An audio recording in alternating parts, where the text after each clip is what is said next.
성인신심 세미나 두 번째 강의를 하도록 하겠습니다. 여기 앞에 있는 건 프란치스코 성인 모습인데, 프란치스코 성인은 예수님을 가장 닮은 성인이다, 이렇게 사람들이 말합니다.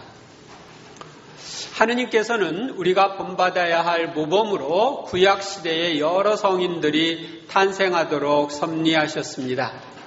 이 구약 성경에 나타난 성인들, 구약의 성인들을 공경하는 교회는 구약의 성인들에 대한 본질적이고 마땅한 공경을 위해 전에는 대림시기 둘째 주일을 거룩한 조상들의 주일로 지냈습니다.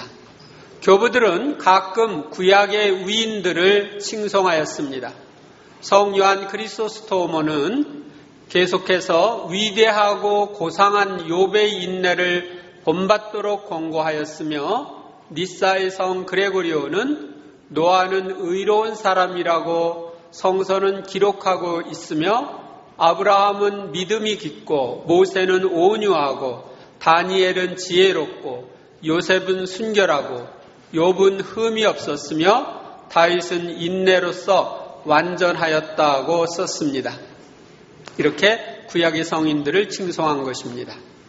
교회는 구약의 성인들에 대한 경외심을 교회의 전례력을 통해서 이들 성인들을 기억하고, 또 성당의 중앙 도움 둘레에 조상들과 예언자들의 성상을 그림으로 표현했습니다. 이 구약 성인들에 관한 천상의 책 말씀, 천상의 책에 보면 이렇게 되어 있습니다. 구약의 성인들은 아담과 같은 처지에 있었다. 즉 인간의 뜻과 하느님의 뜻을 다시 결합시키면서 인간이 범한 죄의 빚을 신적인 방식으로 갚아줄 거룩한 대속자가 없는 처지였다. 그러니까 메시아가 아직 오지 않았기 때문이죠. 그러나 옛 성인들이나 현 성인들이나 모두 자기들이 아는 한도만큼만 내 뜻을 소유하였다. 그들이 일으킨 기적조차 그들에게 소통된 내 뜻의 능력의 일부였던 것이다. 그래서 하느님의 뜻, 하느님의 의지, 또 하느님의 생명이 이 구약의 성인들과 함께 있었다는 것을 알려줍니다. 그러므로 나의 모든 성인들 중 일부는 내 뜻의 그늘에서 살았고, 일부는 내 뜻의 빛의 반사를 받으며 살았고, 일부는 내 뜻의 능력에 순종하며 살았고, 일부는 내 뜻의 명령에 따라 살았다. 내 뜻이 배제된 성덕이란 없기 때문이다. 구약의 성인들이 성덕을 닦을 수 있었던 것은 하느님의 뜻의 힘으로 그렇게 되었다 하는 것을 알려줍니다. 그들은 그러나 내 뜻에 대해 조금밖에 알지 못했고, 아는 정도만큼만 내 뜻을 소유하였다. 어떤 선이든지 사람이 알고 있어야 간절히 바랄 수 있고 마침내 소유할 수 있다. 알지 못하는 선이나 재산은 소유할 수 없고, 설령 소유한다고 해도 그것이 무엇인지를 알지 못하면 그 선이나 재산이 그에게 죽은 것이나 다름없다. 아는 것이 생명인데 알지 못하니 생명이 없는 것이다. 여기 금덩어리가 하나 있는데, 그것이 금인지를 모르면 돌비 십을 당하죠? 네. 하느님의 뜻에 대해서 모르면 그만큼 하느님의 뜻을 소유할 수가 없습니다. 아담은 창조된 순간 내 나라 자녀들의 진실하고 완전한 모상이었고, 내 뜻의 자녀들의 특권들과 영적 기상의 상징이었다. 야곱은 내 뜻의 자녀들의 또 다른 상징이었다. 이제 구약의 성인들을 쭉 이야기하면서 하느님 뜻의 상징이었다는 건 얘기를 합니다.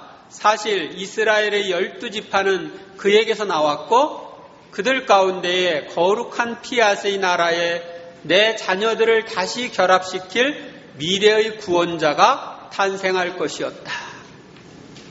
요셉은 내 뜻의 자녀들이 갖게 될 지배권의 상징이었다.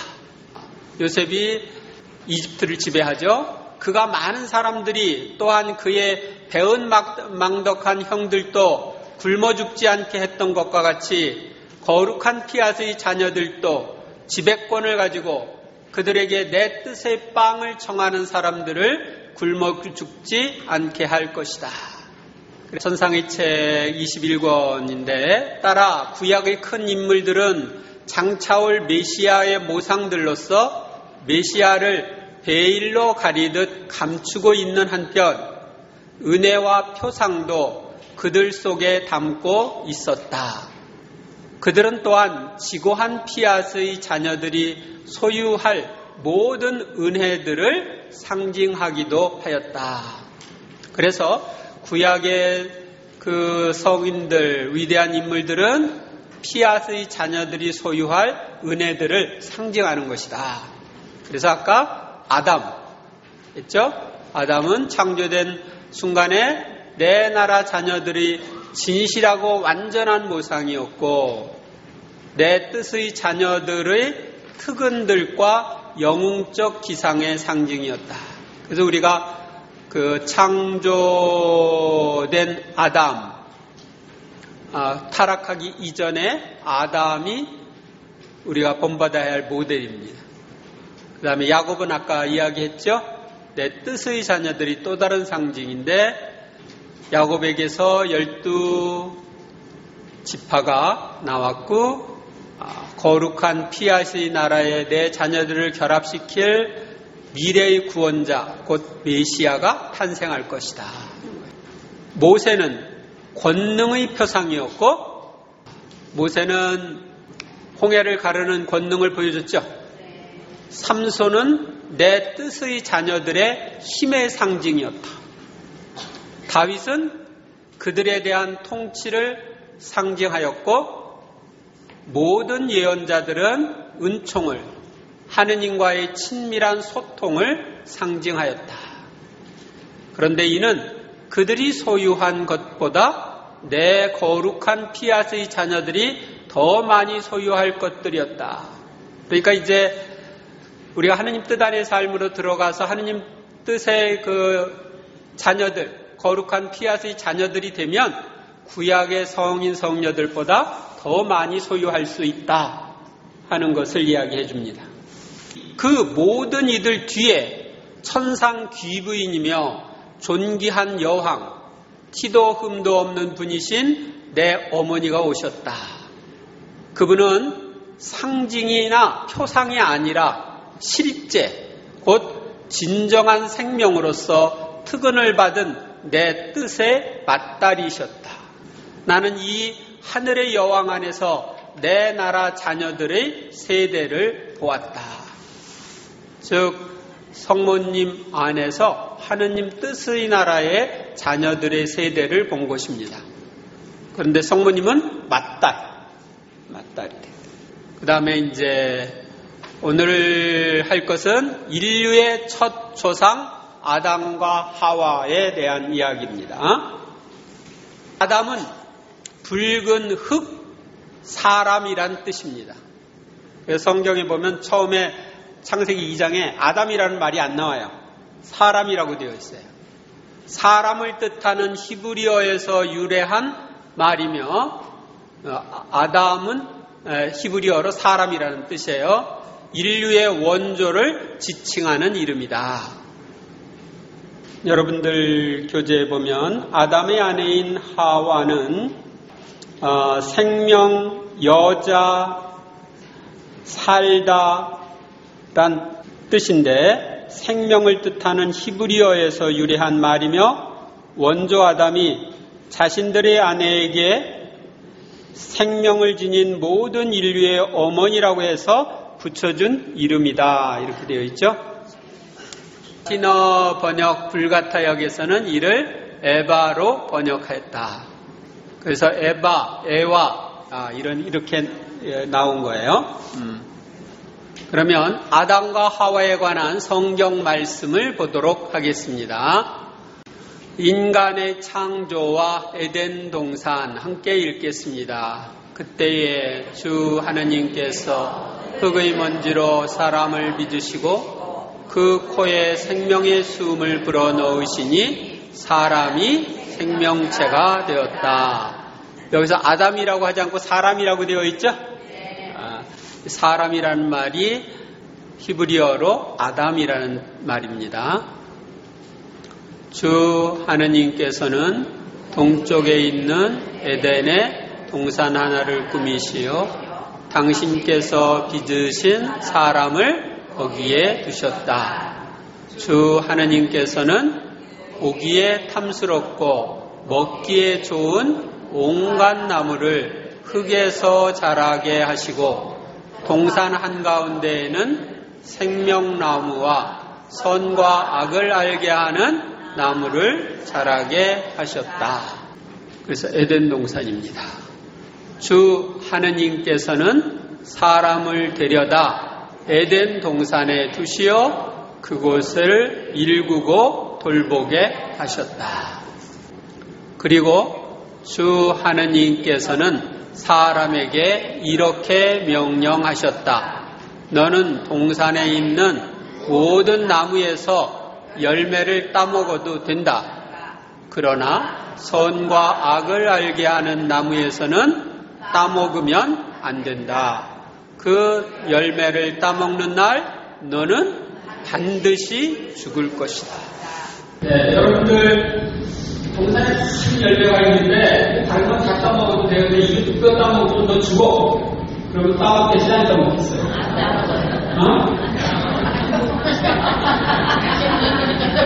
반드시 죽는다고 했는데 얘는 따먹으라고 따먹는 것 같아요. 아주 쉬운 시험인데 그걸 지키지 못했어요. 주 하느님께서 말씀하셨다. 사람이 혼자 있는 것이 좋지 않으니 그에게 알맞은 협력자를 만들어 주겠다. 그래서 주 하느님께서는 흙으로 들의 온갖 짐승과 하늘의 온갖 새를 빚으신 다음 사람에게 데려가시어 그가 그것들을 무엇이라고 부르는지 보셨다. 사람이 생물 하나하나를 부르는 그대로 그 이름이 되었다. 그러니까 아담이 생물에 대한 것을 다 알고 거기에 맞는 이름을 정해준 거죠. 이렇게 사람은 모든 집짐승과 하늘의 새와 모든 들짐승에게 이름을 붙여 주었다. 그러나 그는 사람인 자기에게 알맞은 협력자를 찾지 못하였다. 동물들한테서는 협력자를 못 구했다 얘기죠. 그래서 주 하느님께서는 사람 위로 깊은 잠이 쏟아지게 하시어 그를 잠들게 하신 다음 그의 갈빗대 하나를 빼내시고 그 자리를 살로 메우셨다. 주 하느님께서 사람에게서 빼내신 갈빗대로 여자를 지으시고 그를 사람에게 데려오시자 사람이 이렇게 부르짖었다. 이야말로 내 뼈에서 나온 뼈요 내 살에서 나온 살이로구나. 남자에게서 나왔으니 여자라 불리리라. 하느님이 아담의 갈빗대로 뽑아가지고 여자를 만들었는데 남자 갈빗대가 몇 개요? 여자 갈빗대랑 차이가 있나? 하나가 저거 진짜 저거요? 똑같습니다. 아니 뭐 어떻게 여자 갈빗대 하나 잘라냈는데 그것은 이런 것입니다. 갈빗대 하나를 여러분이 갈빗대 하나를 잘라냈는데 나에게 태어난 아이가 갈빗대 하나 없어요? 있어 없어? 있죠? 그러니까 아담의 갈빗대를 잘라냈어도 그 후손에게 갈빗대 하나가 없다 그런 건 아니네요. 아시겠어요? 네. 엄마가 부상을 당해가지고 다리가 하나 잘라졌어. 근데 그 다음에 태어난 아기가 다리 하나가 없다. 이렇게 되면 곤란해지는 거죠? 아셨습니까? 그래서 어리석이에 남자 갈빗대를 잘라서 하나 있으니까 남자는 한 제목 적은 거 아니야? 이렇게 생각하는 건 외과 수술을 잘 모르는 거예요. 외과 수술은 유전되지 않는다.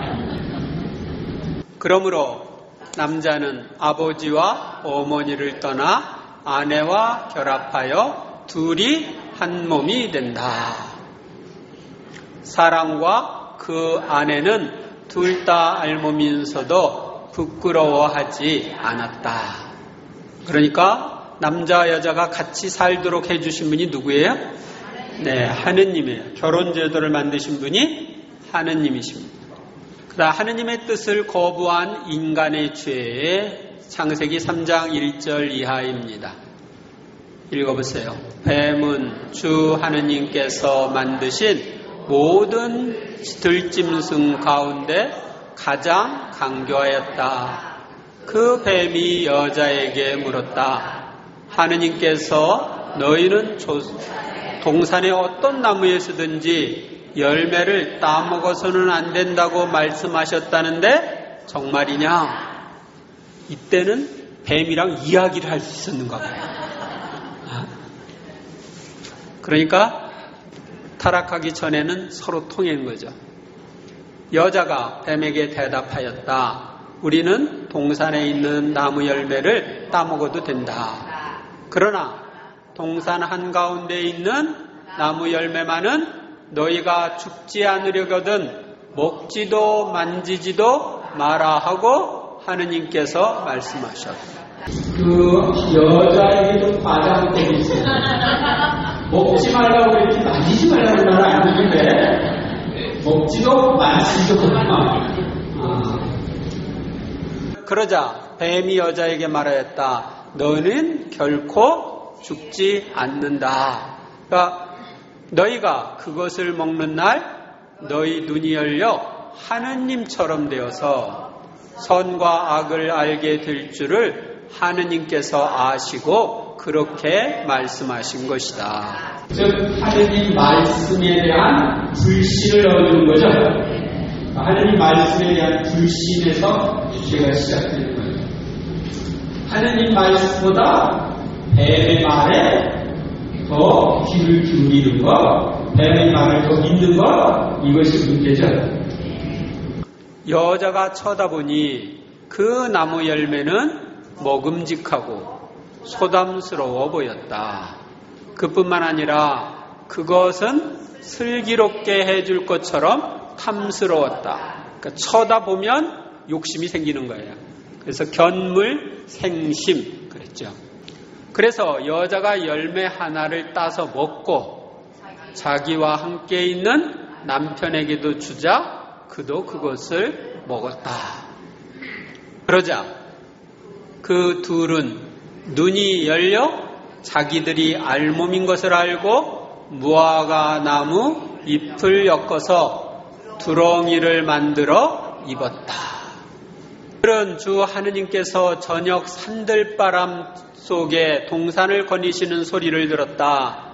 사람과 그 아내는 주 하느님 앞을 피하여 동산 나무 사이에 숨었다. 지금 이렇게 나무 사이에 주 하느님께서 사람을 부르시며 너 어디 있느냐 하고 물으셨다. 그가 대답하였다. 동산에서 당신의 소리를 듣고 제가 알몸이기 때문에 두려워 숨었습니다. 그분께서 내가 알몸이라고 누가 일러주더냐? 내가 너에게 따먹지 말라고 명령한 그 나무 열매를 네가 따먹었느냐? 하고 물으시자 사람이 대답하였다. 당신께서 저와 함께 살라고 주신 여자가 그 나무 열매를 저에게 주기에 제가 먹었습니다. 여자도 핑계대고 하나님 핑계대고 저와 함께 살라고 당신께서 저와 함께 살라고 진짜 여자 당신도 책임이 있을 거 그 다음에 이 여자 얘도 핑계대는 거예요. 주 하느님께서는 여자에게 너는 어찌하여 이런 일을 저질렀느냐 하고 물으시자 여자가 대답하였다. 뱀이 저를 꿰어서 제가 따먹었습니다. 누구 핑계대요? 뱀 핑계대는 거예요. 그래서 이제 죄에 대한 벌이 따릅니다. 주 하느님께서 뱀에게 말씀하셨다. 네가 이런 일을 저질렀으니 너는 모든 집짐승과 들짐승 가운데에서 저주를 받아 네가 사는 동안 줄곧 배로 기어다니며 먼지를 먹으리라.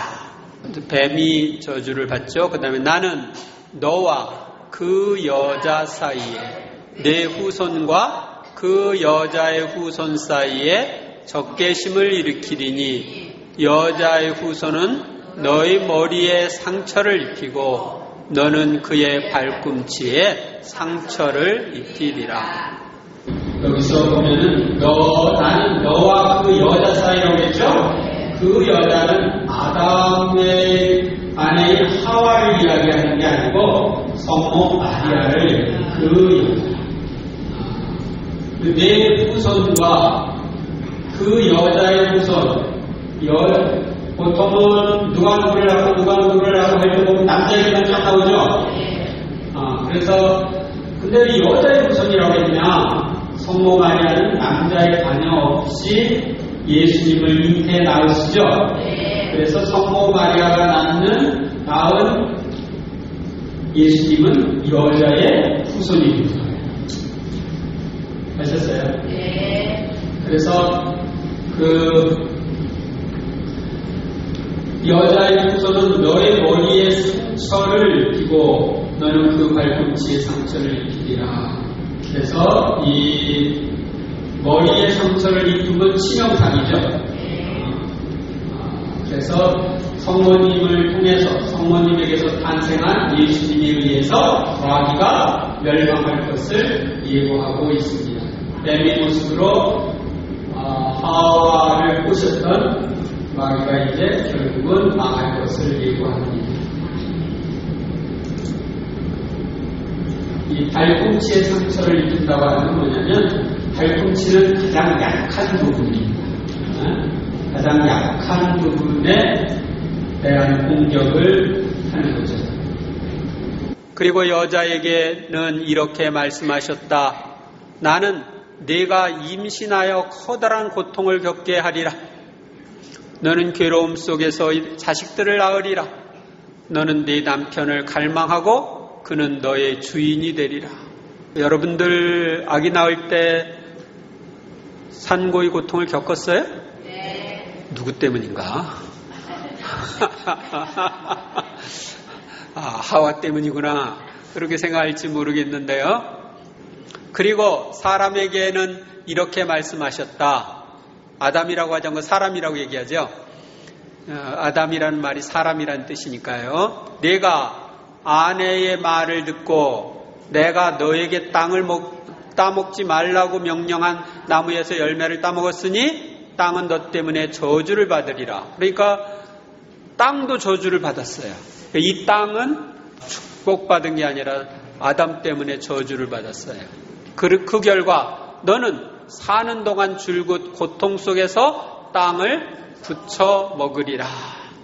땅은 내 앞에 가시덤불과 엉겅퀴를 돋게 하고 너는 들의 풀을 먹으리라.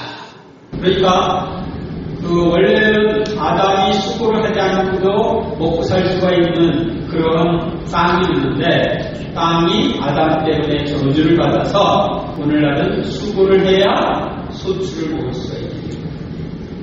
너는 흙에서 나왔으니 흙으로 돌아갈 때까지 얼굴에 땀을 흘려야 양식을 먹을 수 있으리라. 너는 먼지이니 먼지로 돌아가리라. 네, 따먹으면 죽으리라고 했는데 결국 죽음이 온 것이죠. 사람은 자기 아내의 이름을 하와라 하였다. 그러니까 아담이 아내의 이름 붙여준 거예요. 그가 살아있는 모든 것의 어머니가 되었기 때문이다. 주 하느님께서는 아담과 그의 아내에게 가죽옷을 만들어 입혀주셨다. 죄지었는데 무화과 나무 이후로는 오래 못 있죠? 조금 있으면 시대에 떨어지고 그래요. 그러니까 하느님이 가죽옷을 만들어 입혀주셨다.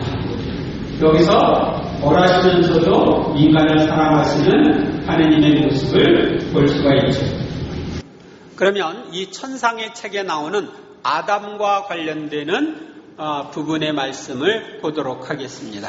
그 후 사랑하올 예수님께서 이렇게 말씀하셨다. 딸아, 내가 너와 함께 기도하기를 원한 것은 너를 내 뜻 안에서 굳건히 하여 인간 창조의 현장에 계신 지존하신 하느님 앞에 있는 은총을 주기 위함이다.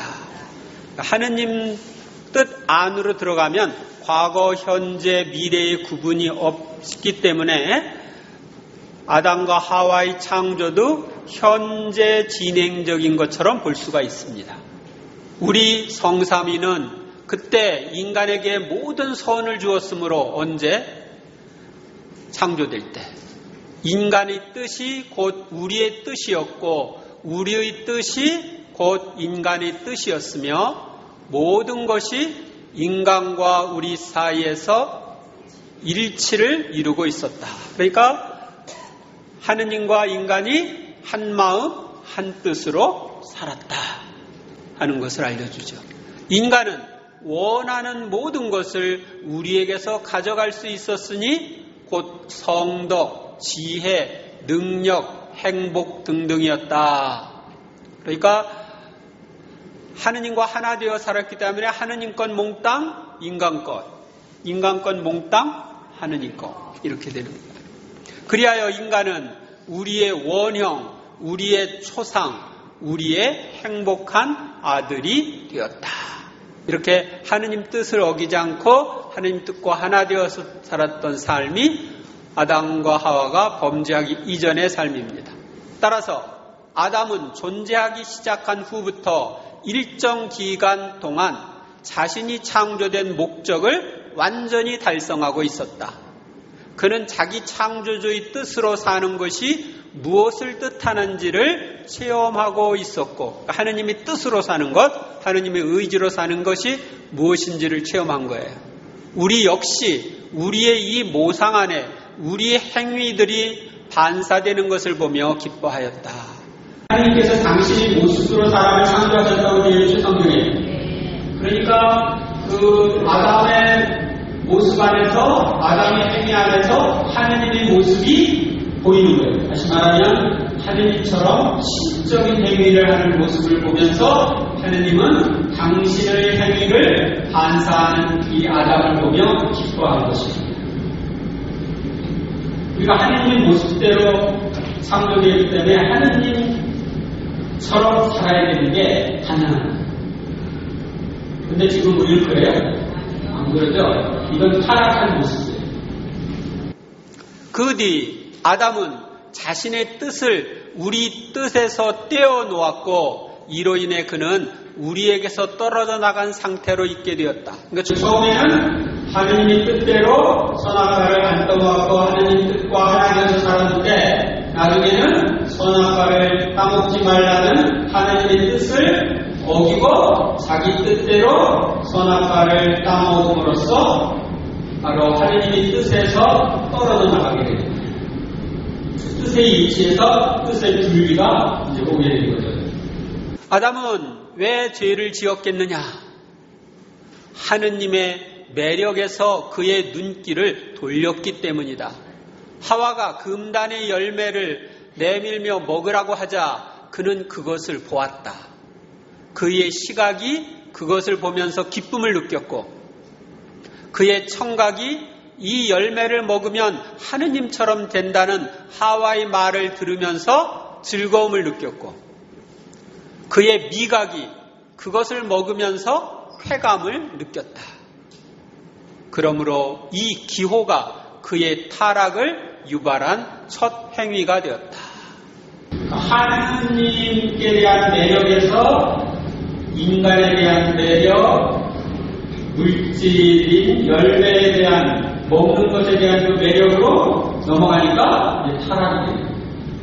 반대로 아담이 만일 그 열매를 보면서 불쾌감을 느꼈다면, 하느님이 따먹지 말라고 한 건데 그러면서 불쾌감을 느꼈다면, 하와의 말을 들으면서 지겨움을, 그것을 먹는 일에 대해서 욕지기를 느꼈다면 죄를 짓지 않았을 것이다. 오히려 유혹에 저항하며 하와의 행동을 바로잡아주는 것으로 생애 최초의 영웅적인 행위를 했을 것이고, 자기에게 수많은 은혜를 베푸셨고 복종을 요구할 수 있는 모든 권한을 가지신 분께 충실했을 것이다. 하와가 먹으라고 했더니, 야, 너 따먹지 말라는데 따먹었어? 그러고 야단치고 하느님 앞에서 용서해 주시라고 청했으면 괜찮았을 텐데. 그러면 바로 생애 최초의 영웅적인 행위를 했을 텐데. 그리하여 만약 충실하게 했다면 이 충실의 영원한 월계관을 쓰고 남아 있었을 것이다. 그러니까 하와의 잘못을 바로잡아주고 자기가 그것을 먹지 않았으면 그는 충실의 영원한 월계관을 쓰고 남아 있었을 거예요. 또 그러니 영혼 안에 생기는 여러 가지 기호들에 대해서 얼마나 조심해야 하겠느냐. 순전히 신적인 기호라면 생명을 불어넣어야 하겠지만, 인간적인 것이거나 정욕에 대한 것이라면 가차없이 죽여야 하는 것이다. 아셨습니까? 그렇게 하지 않으면 악의 급물살 속에 떨어질 위험이 있기 때문이다. 그래서 내 영혼 안에 생기는 게 뭐냐? 그 기호가 뭐냐? 이런 걸 봤을 때 인간적이거나 정욕에 가는 것이라면 가차없이 없애버려야 된다. 실제로 아담이 왜 죄를 지었는지 알고 싶으냐? 그는 내가 자기를 사랑한다는 것을 잊어버린 탓에 자기가 나를 사랑해야 하는 것도 잊고 말았다. 이것이 그의 타락의 불씨였다. 만약 내가 자기를 끔찍히 사랑하기에 자기도 나를 사랑하지 않을 수 없다고 생각했다면 그는 결코 내게 불순종할 마음을 먹지 않았을 것이다. 그러니 사랑이 먼저 그치고 나자 죄가 시작되었다. 하느님의 사랑을 망각했기 때문에 사랑의 응답을 하지 않고 죄를 지켜야 됩니다. 그래서 죄는 뭐라고 그러냐면 사랑의 결핍. 사랑이 결핍될 때 죄가 오는 것입니다. 또 자기 하느님을 사랑하기를 그치자마자 그 자신에 대한 진정한 사랑도 그치고 말았다. 육신의 지체들과 정력이 그에게 반항하기도 했으니 그는 지배력과 질서를 잃고 두려움에 떨게 되었다. 그러니까 하느님을 사랑하는 것을 그치고 하느님을 거스려서 하느님의 뜻을 거스려서 죄를 짓자 자기에 대한 사랑이 끝난 거예요. 그리고 또 자기 지체들과 정력이 반항을 하면서 지배력과 질서를 잃어버리게 됩니다. 그전에는 자기가 마음대로 자기 자신을 지배할 수 있었는데 이제 지배력을 상실하게 됩니다. 그러니까 창조되었을 때는, 죄를 안 되었을 때는 그 하느님이 인간을 지배하고 인간의 영이 인간의 육신을 지배할 수 있었어요. 그런데 이제 하느님을 거부하고 하느님을 떠나니까 이제 자기를 지배할 수 있는 힘도 잃어버리게 됩니다. 이뿐만 아니라 다른 피조물에 대한 진정한 사랑도 그치고 말았다. 그래서 제일 가까이 있는 아내 하와한테 핑계를 대는 거죠. 핑계를 그쪽에 대는 것은 책임을 그쪽에다 넘기는 것은 바로 사랑의 결핍이에요. 이웃사랑의 결핍. 우리 성삼의 사이에 감도는과 같은 사랑으로 내가 사람을 창조했으니 이 사랑 안에서 사람이 서로를 닮으며 서로의 행복과 기쁨과 생명이 되었어야 했는데 말이다. 하느님이 사랑으로 인간을 창조했고 인간은 성삼위가 서로 사랑하는 것처럼 인간끼리 서로 사랑하면서 하느님을 닮아가고 또 서로를 닮아가고 그러면서 행복과 기쁨과 생명 서로에게 그런 행복과 기쁨과 생명이 되어야 하는데 지금 그렇지 않다는 거죠. 이런 이유로 내가 세상에 와서 가장 강조했던 것이 내가 사랑하는 것처럼 그들도 서로 사랑하라는 것이었다. 예수님이 주신 유일한 계명이죠. 내가 너희를 사랑한 것처럼 너희도 서로 사랑하여라 하는 세계입니다. 왜? 서로 사랑해야 서로 닮을 수 있고 살아계신 주님이 그 가운데 계시면서 우리를 변화시켜 줄 수 있고 예수님을 닮게 해줄 수 있기 때문이죠. 이는 나의 첫사랑을 그들에게 주기 위함이었고 지극히 거룩하신 삼위일체의 사랑이 땅 위를 감돌게 하기 위함이다. 내가 서로 사랑하는 사랑이 그 가운데 있어야 삼위일체이신 하나님이 그 가운데 계시면서 일할 수가 있죠. 그런데 서로 사랑하지 않으면 살아계신 그분이 우리 가운데 계실 수 있어요? 없어요? 없어요. 그러므로 너는 너의 모든 고통과 내 부재의 고통 속에서도 내가 너를 끔찍히 사랑한다는 것을 결코 잊지 말아야 한다. 그래야 네가 나를 사랑해야 한다는 것도 결코 잊지 않게 된다. 그러니까 우리가 고통 속에서 어려움 속에서 많이 있어도 주님이 나를 끔찍히 사랑한다는 것을 잊지 말아야 돼. 나 이렇게 몸이 아프니까 주님이 나 안 사랑하는가 봐. 이런 문제가 있으니까 안 사랑하는가 봐. 그러면 안 되는 거예요. 그 고통 가운데 오히려 주님을 만나고 주님을 사랑함으로써 그 시련이 우리 신앙 성숙의 발판이 되어야 합니다. 그러나 사람이 우리 성삼위의 뜻과 그의 뜻의 일치를 깨어버리자 즉시 왕다운 옷을 잃었고 옛날에 왕다운 옷을 입었는데 황홀과 그 빛과 그 행복을 잃었다. 나의 빛 없이 그 자신을 보았고 그를 빨아들이고 있었던 황홀도 없이 보았기 때문에 자신을 알게 되었고 부끄러움을 느끼며 하느님을 무서워하게 되었다. 아까 알몸인 것이 드러났죠? 그 드러난 이유는 처음부터 알몸이 아니었고 뜻의 일치 속에 있었을 때는 하느님 뜻의 옷을 입고 있었어요. 그런데 하느님의 뜻을 떠나자 그 옷을 잃어버리고 알몸인 것을 보게 되어 부끄러워 또 하느님이 무서워서 이제 숨게 된 거죠.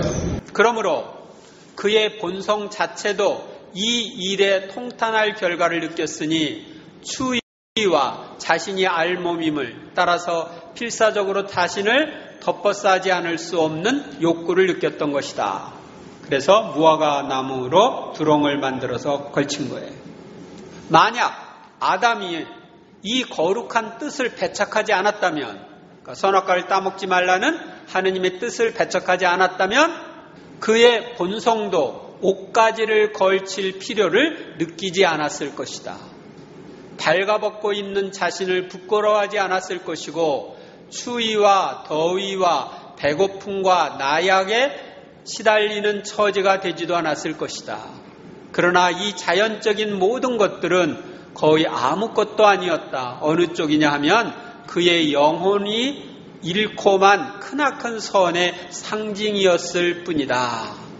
원래 타락하기 전에는 빛의 옷을 입고 있었는데 이제 하나님의 뜻을 떠나자 하나님 뜻에 주는 빛의 옷을 잃어버리고 추위와 더위, 배고픔, 나약 이런 것을 느꼈는데 이것은 영혼이 유포한 것의 상징입니다. 영혼이 그런 상태에 있다는 것을 알려줍니다. 천지 만물은 인간에 대한 사랑으로 만들어졌다.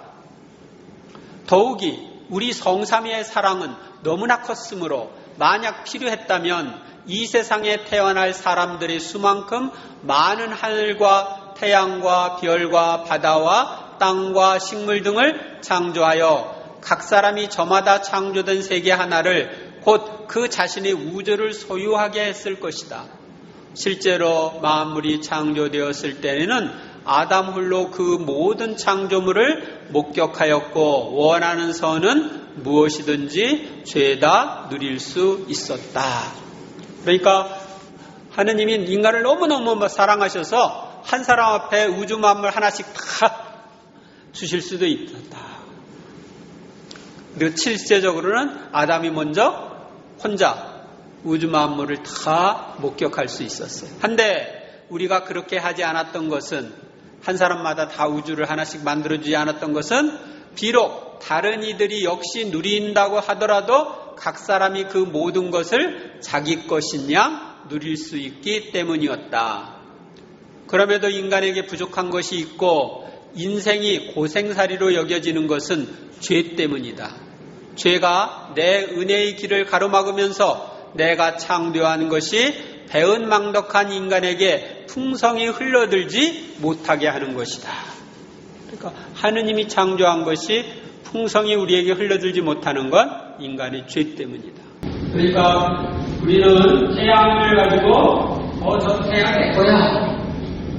누가 뭐라고 그래요? 아니야 내 거야. 또 다른 사람이 얘기해요. 누가 뭐라고 그래? 그리고 내 거니까 내가 다 받고 다른 사람 받지 마. 이렇게 할 수 있어요? 없죠? 나한테 필요한 짓을 다 주고 또 다른 사람이 필요한 짓도 다 줘요.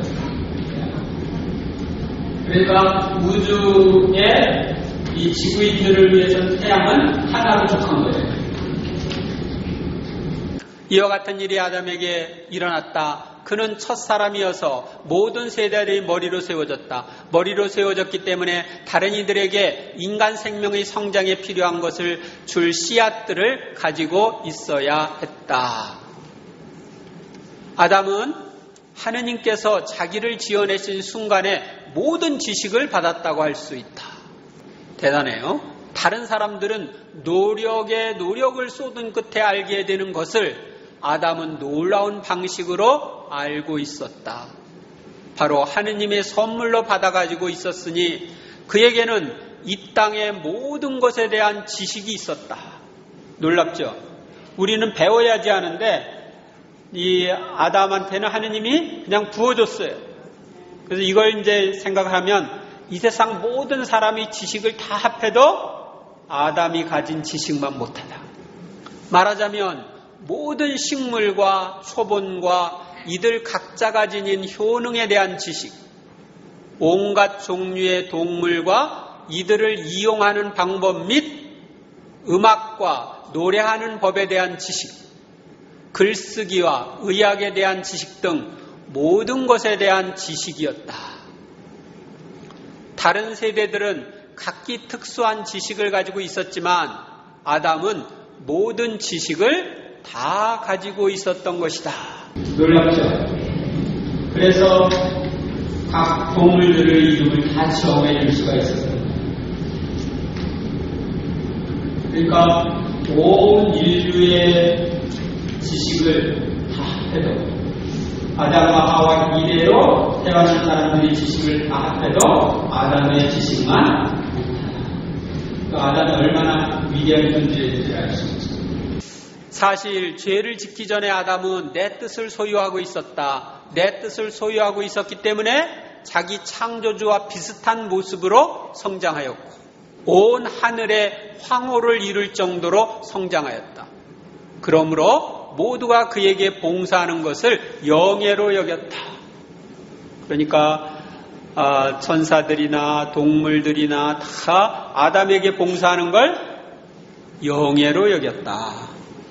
그러나 죄를 지은 후에 아담은 그의 소유였던 내 뜻을 잃고 말았고 자신의 잘못에 대해 눈물을 흘리며 슬퍼하였다. 그래서 더 이상 죄를 짓지 않았고 내 뜻을 행할 수도 있었다. 그러니까 아담은 죄를 딱 한 번 지은 거예요. 그 다음엔 더 이상 죄를 안 졌다. 놀랍죠. 죽을 때까지 하느님의 뜻대로만 사는 거예요. 오로지 내 뜻 안에서 사는 사람만이 죄 속에 떨어지기 전 아담의 무구한 상태로 일으켜진다. 그래서 우리가 하느님 뜻 안의 삶으로 들어가면 바로 아담과 비슷한 상태가 되는 거예요. 사실 내 뜻을 행하는 이들과 내 뜻을 소유한 이들 사이에는 큰 거리가 있다. 이는 죄 짓기 전에 아담과 죄 지은 후에 아담 사이에 놓인 거리와 같다. 아담이 죄 짓기 전에는 하나님 뜻 안에서 살았거든요. 그리고 죄 지은 후에는 하나님의 뜻을 실천하는 삶. 그러니까 죄 짓기 전에 하나님의 뜻을 소유한 삶을 살았는데 그 후에는 하나님의 뜻을 실천하는 삶을 살았고 그 소유하는 삶의 풍성함을 누리지 못한 거예요. 따라 무엇보다도 우선 내 뜻과의 일치를 끊어버리기 전에 아담은 내 아들이었다. 내 뜻을 그의 생명과 모든 행위의 중심으로 삼고 있어서 힘과 지배력과 온전히 신적인 매력을 지니고 있었다. 그러니까 아담이 하느님의 뜻을 소유했기 때문에 힘, 지배력, 신적인 매력을 다 가지고 있었어요. 죄를 짓기 전에는 하느님의 아들로서 사는 거예요. 그의 숨이며 심장 박동이며 행위들이 신적인 기운을 내뿜고 있었고 그의 온 존재가 천상적 향기를 풍기고 있어서 우리 성삼위 모두를 그에게로 끌어당기고 있었던 것이다. 그러니까 아담은 모든 행위가 신적인 기운이 뿜어나오는 그런 행위였어요. 그래서 온 존재가 천상적 향기를 풍기고 있었기 때문에 성삼위가 그 아담에게로 끌리고 아담이 성삼위로 끌리고 이렇게 해서 하나가 되어 살았던 거예요. 우리는 그러므로 그와 함께 즐거워하면서 우리의 좋은 것들로 그를 점점 더 가득 채워주었다. 그러니까 아담은 창조했을 때보다 계속 하느님 뜻 안에서 살면서 점점 더 좋은 것으로 가득 채워져서 점점 더 하느님을 닮게 된 거야. 그가 행하는 모든 것이 하나의 점인 우리의 뜻에서 내왔기 때문이었다. 이 때문에 그의 모든 것이 우리 마음에 들었던 것이다. 하느님의 뜻으로 하니까 다 마음에 들었어요. 우리를 언짢게 하는 것이 하나도 없었으니 말이다. 그런데 죄를 범한 후에 아담은 아들의 신분에서 종의 신분으로 떨어지고 말았다. 지고한 의지와의 관계를 단절시키자마자 신적인 힘과 지배력과 매력과 천상적 향기가 그에게서 나가버렸으므로 그의 행위며 존재 자체가 더 이상 신적인 기운을 내뿜지 않았고 인간적인 탁한 감정으로 가득 차게 되었다. 죄 지은 후 하느님의 뜻을 떠난 후에 아담은 우리랑 비슷하게 된 거예요. 아담은 모든 사람의 머리로 창조되었기 때문에 그의 뜻이 창조주를 등지게 되자 모든 세대의 나무뿌리를 갉아먹는 좀을 형성하였다. 인간의 뜻이라는 나무좀이 인간 창조의 초기부터 생겨났으니 누구나 그 폐해를 느끼는 것이다. 그러니까 아담이 자기 뜻대로 선악과를 따먹음으로써 인간은 지금도 하느님 뜻대로보다 뭐라고 그래요? 자기 뜻대로 살려고 그러죠? 그래서 이 자기 뜻대로 살려고 하는 이 좀이 있어요. 그래서 우리도 모르는 사이에 내 뜻이 최고야. 내 뜻대로 하겠어. 그래서 나 하면서 자기 뜻을 주장하고 있어요. 이건 아담의 범죄로 인해서 주어진 거예요. 하느님의 뜻을 거부하고 자기 뜻을 선택함으로써 우리들도 나무 조매에서 영향을 받아서 그렇게 돼요. 하느님의 뜻에 접촉되어 있지 않은 인간의 뜻의 각 행위는 창조주와 피조물 사이에 시명과도 같은 거리를 만들기에 성덕과 아름다움과 고상한 기품과 빛과 지식 등에 있어서 그만큼 거리가 있기 마련이다. 그래서 우리가 정말 성덕, 아름다움, 고상한 기품, 빛, 지식 이런 것이 충만하기를 원하는데 그렇지 못하죠. 아담은 하느님의 뜻을 등짐으로써 자기 자신을 창조주에게서 멀리 떼어놓고 말았다. 이 거리가 그를 허약하게, 가난하게, 완전히 평정을 잃게 하였고 모든 세대의 불균형을 초래하였다. 뿌리에 병증이 있으면 나무 전체가 그 뿌리의 해로운 영향과 그 나쁜 수액의 흐름을 느끼지 않을 수 없기 때문이다. 그래서 뿌리에서 하느님 뜻보다 자기 뜻을 선택했던 아담과 하와의 영향으로 우리도 우리 중심, 우리 뜻 이걸 강조하고 있어요. 이건 병적인 거예요. 하느님 뜻을 첫자리에 놓고 하느님 뜻대로 살아야 되는데 그렇지를 못해요. 그것이 죄를 지은 이후의 아담의 상태였다. 그는 내 뜻의 빛의 일치를 잃어버렸고 따라서 내 뜻의 태양이 지닌 좋은 것들과 효과들의 원천을 잃어버렸다. 그러니 더는 태양이신 하느님의 충만함을 내적으로 느낄 수 없었고 자기의 창조주께서 자기 영혼 깊은 곳에 두신 그 빛의 일치를 느낄 수도 없었다. 그래서 우리는 하느님으로 좀 충만해지고 싶은데 잘 안 되죠. 그러니까 아담과 하와가 범죄하기 이전에 느꼈던 그 충만함을 못 느낀 거예요. 이제 타락하고 나서. 죄를 짓기 전에 아담은 그 빛의 일치의 원천을 자기 창조주와 함께 가지고 있었으므로, 그러니까 하느님의 뜻을 가지고 있었으므로 그가 하는 각각의 작은 행위마다 빛살이 되었다. 그는 모든 피조물 안에 침투하며 자기 창조주에게로 가서 그 중심에 정착한 채 창조사업 전반을 통하여 인간을 위해 만드신 모든 것에 대한 사랑과 보답을 그분께 가져왔다. 그는 모든 것을 조화롭게 하는 사람, 하늘과 땅 사이에 일치의 화음을 만드는 사람이었다. 그러니까 하늘과 땅 사이에 일치, 중재자 역할을 죄짓기 전에 아담을 했던 거예요. 하지만 그가 내 뜻을 물리치자마자 그의 행위들은 더 이상 하늘과 땅을 꿰뚫는 빗살과 같지 않고 그 자신의 작은 반만을 영역으로 하는 푸성귀나 꽃처럼 위축되었다. 그러므로 그는 모든 피조물 사이에서 조화를 잃은 불협화음이 되고 말았다. 하느님의 뜻을 떠났기 때문에 문제가 된 거예요. 오, 얼마나 참담한 타락이었는지. 아담은 자기가 상실한 빛의 일치를 두고 한탄을 금치 못하였다. 그도 그럴 것이 이 빛의 일치가 아담을 모든 조물 위에 드높였고 그를 땅의 신으로 만들었기 때문이다.